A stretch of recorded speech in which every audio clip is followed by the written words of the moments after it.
मैं routine administrative inspection पर आज आया था। अब कुछ मौका जाकर भी देख लूँगा। रेवेन्यू रिकॉर्ड देखा, उसमें तस्करे जो हुए हैं वो देखा, तो it was a routine administrative inspection. अगर कुछ जानकारी देने के लिए होगा तो आई विल। मैं अभी मौके का सूरत हाल कहीं पर देखूंगा। तहसील अभी मैंने ही वो किया था सर, वो एडीएस का जो केस था, मैं दिखवा लेता हूं। वो डिमार्केशन ऑफ लैंड के लिए मैं आपका दिखवा लेता हूँ। मैं आज रूटीन इंस्पेक्शन पर आया हूँ, दिखवा लेता हूँ। सर इसके अलावा कई और लोग भी जिन्होंने कहा कि हमारे 7-8 साल से जो मामले मैं दिखवाता हूँ। ऐसा कोई मामला होगा उसकी फहरिस्त बनाकर एक रिपोर्ट ले लेंगे तहसीलदार साहब से। लेकर भी आपने कुछ कागजी कार्रवाई चेक की? मैंने कुछ डॉक्यूमेंट्स चेक किए हैं, है ना। उसमें मिलान, रिकंसिलिएशन हम लोग रेगुलर एक प्रोसेस है, क्योंकि रोशनी के फॉर्मेट्स आप लोग जानते हैं वो कंटिन्यूसली अपडेट होते हैं।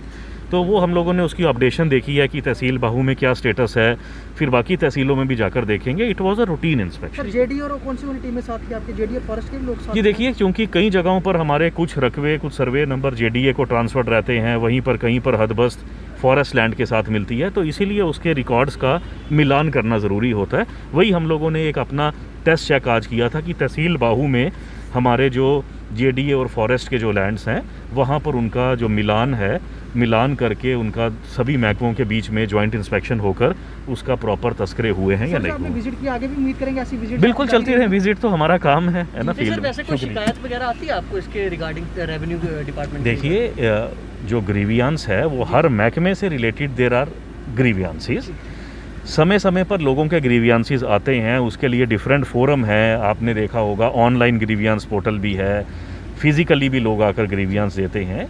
ग्रीवियांस को आगे कंसर्न्ड ऑफिस से उसका निस्तारण करवाना वो एक सतत प्रक्रिया है जो चलते रहती है। राघव सर, आपने अभी हेरिटेज के लिए जम्मू ओल्ड रेलवे स्टेशन का जिक्र किया है, लेकिन उसमें बहुत सारे और प्रोजेक्ट्स हैं जो पहले से पेंडिंग पड़े हैं सर, उनका काम कब? जी देखिए, एक एक करके सभी को हम लोग जो हैं वो प्रोसेस कर रहे हैं और सभी महकमों के साथ कोऑर्डिनेट करके पूरी कोशिश की जा रही है कि पीछे अगर पिछले साल थोड़ी सी अगर धीमी रही कहीं पर गति कोविड के चलते, तो अब जो है उन कामों को पटरी पर लाकर इमीडिएटली उसमें इम्प्लीमेंटेशन फास्ट की जाए। शुक्रिया।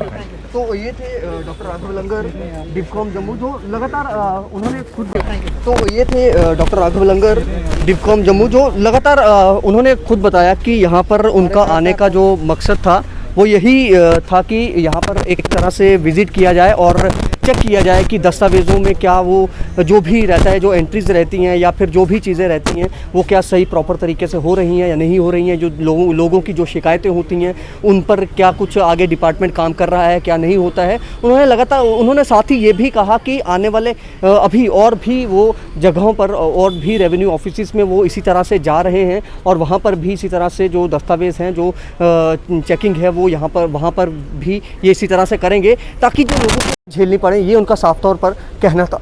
उन्होंने साथ साथ ये भी कहा कि ये मेरा दायित्व है और मुझे इसी तरह से रूटीन चेकअप जो हैं ये रेवेन्यू ऑफिस में जाके मुझे करने हैं, राजस्व विभाग में जाकर करने हैं। और क्योंकि कई बार लोग कहते हैं और उनको भी देखना पड़ता है। और दूसरा ये है कि रोशनी जो ज़मीन थी, रोशनी स्कैम जो था, उसकी ज़मीन जो थी उसको लेकर भी उन्होंने कहा कि उनकी जो एंट्रीज़ होती हैं उसमें भी थोड़ा सा हमें देख रेख करनी होती है। उसके बाद बाकी जो मुतल्लिक जो रेवेन्यू के मुतल्लिक जो मामले होते हैं उनको भी हमें देखना होता है। SP Smart School announces registrations for new admissions for class 11th and 12th. Admission open till availability of seats. Visit www.spsmartschools.com.